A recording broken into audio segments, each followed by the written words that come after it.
Hello and welcome once again to the Daily Message. Today I'll be offering the fifth and final reflection on the book of the prophet Amos. So the verses that I want to call your attention to today come from chapter 7. They are verses 10 through 17. And I'm citing them because they are an example of the kind of reception that the prophets routinely received.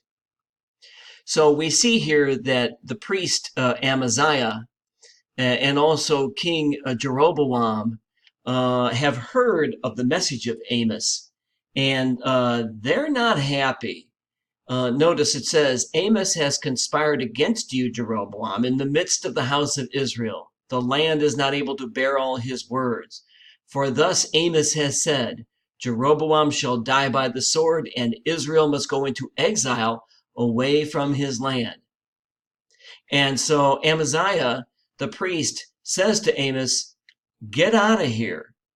Go away to the southern kingdom of Judah. Stop prophesying. So it's obvious that Amos has alienated both the religious and secular leaders of Israel. That happens so often with the prophets. Amos answers and says, I'm not a prophet. I'm not a prophet's son. I'm a herdsman. I'm a dresser of sycamore trees. And the Lord took me from following the flock, and the Lord said to me, go, prophesy to my people Israel. In other words, Amos has received a special call from God to be a prophet. He was not one of the professional prophets or one of the bands of prophets who would go around the countryside prophesying.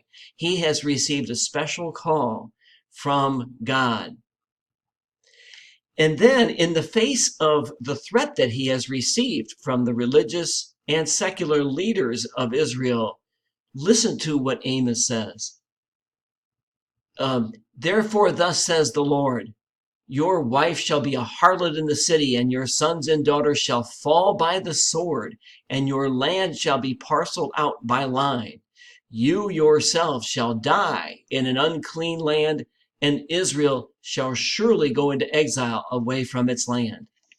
Notice the courage, notice the fearlessness of Amos in the face of both the high priest and the king.